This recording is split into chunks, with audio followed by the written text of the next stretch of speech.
Hello बच्चों, कैसे हैं आप। उम्मीद करती हूँ आप बढ़िया और एकदम मज़े में होंगे। बच्चों, आज हम एक पाठ पढ़ेंगे जिसका नाम है अनमोल समय। बच्चों, दुनिया के सभी सफल लोगों ने दूसरों की तुलना में अपने समय का ज़्यादा सदुपयोग किया, इसलिए वे दूसरों से आगे निकल पाए। सभी व्यक्तियों को समय का सदुपयोग करना चाहिए। ये पाठ हमें यही सिखाता है। तो चलिए इस पाठ को हम शुरू करते हैं। समय बहुत कीमती होता है। बीता हुआ समय कभी लौटकर वापस नहीं आता है, इसलिए समय का सही उपयोग करना बहुत जरूरी है। हम देखते हैं कि कई लोग काम को न कर पाने की स्थिति में समयाभाव का रोना रोते हैं। अक्सर हम भी शिकायतें करते हैं समय के अभाव की। किसी के पत्र का उत्तर न दे पाना, पढ़ लिख ना पाना, व्यायाम न कर पाना, किसी से मिल ना पाना, सिर्फ और सिर्फ समय की कमी के कारण। लेकिन यदि अगर हम विचार करें तो हमारी ये शिकायतें अक्सर गलत होती हैं। हम अपने आप को ठीक से समझ नहीं पाते, तभी हम ऐसी शिकायतें करते हैं। हम आलस्य के कारण ही समय के अभाव का रोना रोते हैं, क्योंकि सच्चाई तो यही है कि यदि कोई व्यक्ति किसी काम को करने पर उतारू हो तो वह उसे अवश्य पूरा कर लेगा, चाहे वह जितना भी व्यस्त क्यों न हो। पंडित जवाहरलाल नेहरू के जीवन का ही उदाहरण ले लीजिए। वे अपने काम में काफी व्यस्त रहते थे। उनके पास प्रतिदिन ढेरों फाइलें आती थीं, लेकिन वे उन सब को निपटाकर दूसरे ही दिन वापस भेज दिया करते थे। इतने व्यस्त होने के बावजूद भी वे बच्चों से मिलने का समय निकाल लेते थे। इसके अलावा दैनिक व्यायाम और मनोरंजन के लिए भी वे समय निकालते थे।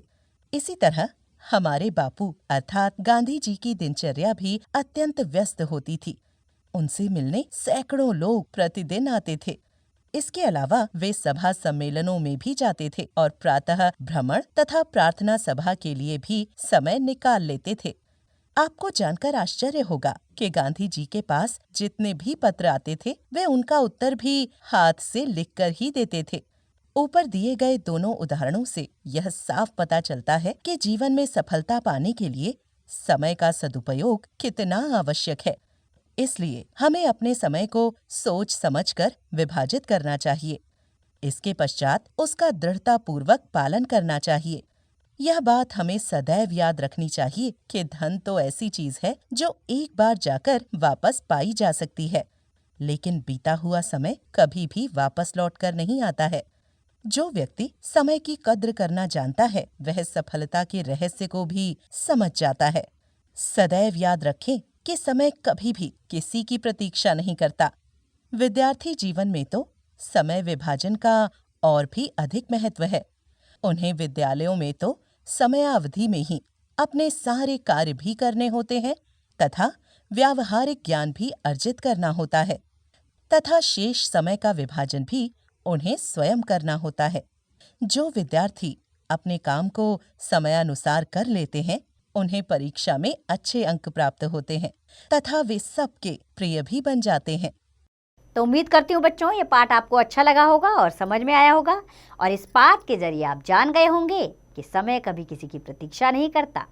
विद्यार्थी जीवन में तो इसका और भी अधिक महत्व है, क्योंकि विद्यार्थियों की समयावधि में ही उन्हें सारे काम करने होते हैं, यानी कि एक तय समय के अनुसार ही उन्हें काम करने होते हैं, तभी वे अपने लक्ष्य को प्राप्त कर सकते हैं। तो अब आप भी इस बात को ध्यान रखें कि अपना एक टाइम टेबल बनाएं और उसके अनुसार अपने काम करें और समय का दुरुपयोग ना करें, उसका सदुपयोग करें। फिर देखिए सब काम सही समय पर और सही तरीके से होते चले जाएंगे।